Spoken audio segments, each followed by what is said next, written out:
ఇలాంటి ర్యాలీలు ఎందుకు చేయాల్సి వస్తుంది? అసలు ప్రజలందరికీ కూడా ఒకే ఒక విన్నపం, ప్రతి మనిషి తన యొక్క బాధ్యతాయుతంగా పనిచేస్తూ బాధ్యతాయుతంగా ఉంటూ ప్రతి పిల్లవాడికి కూడా వాళ్ళ తల్లిదండ్రులు ఎలా పెరగాలి, సమాజంలో ఎలా ఉండాలి అనేది వాళ్ళ యొక్క బాధ్యతగా తీసుకొని అందరం కూడా మంచిగా పెరగాలి అని చెప్పేసి వాళ్ళకి భక్తి శ్రద్ధతో కూడా భయం భక్తితో కూడా నేర్పించాలని చెప్పి ప్రతి తల్లిదండ్రులు కూడా విన్నపం చేస్తున్నాం.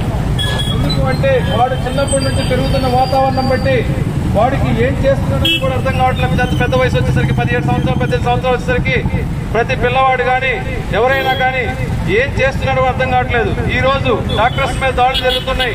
డాక్టర్సే కాదు, ప్రతి డిపార్ట్మెంట్ లో కూడా ఇలాంటి దాడులు వాళ్ళ యొక్క డ్యూటీలో ఉన్నప్పుడు ఏ డిపార్ట్మెంట్ లో అయినా అది పోలీస్ డిపార్ట్మెంట్ లో కూడా జరుగుతున్నాయి. అదేవిధంగా ఏ డిపార్ట్మెంట్ లో అయినా కూడా దాడులు ఎందుకు జరుగుతున్నాయంటే వాడికి సంబంధించినటువంటి అవగాహన సరిగ్గా లేకపోవటం, వాడు పెరిగిన వాతావరణం కూడా సరిగ్గా లేకపోవటం, భయం భక్తిగా లేకపోవటం, ఏదైనా చేసినా నాకేం కాదులే అని చెప్పేసి చేసుకోవటం వల్ల ఇలాంటి దాడులు జరుగుతున్నాయి. ఇలాంటి దాడుల్ని మన ప్రభుత్వం కానీ దేశం మొత్తం కూడా నలుమూలలంతా కూడా దానికి సంబంధించిన లాస్ అంటే దానికి ఏదైనా కూడా క్రియేట్ చేసి అసలు ఇలాంటి దాడులు చేస్తే మనం బతకలేమురా బాబు అనే భయం భక్తి కనుక చేస్తే కనుక ప్రతి మనిషి కూడా ఇలాంటి చేయకుండా ఉంటాడు. ఇలాంటివి చేయటం వల్ల మనం మంచి చేద్దామని చూస్తున్నా కూడా చెడుకు వెళ్ళిపోతుంది.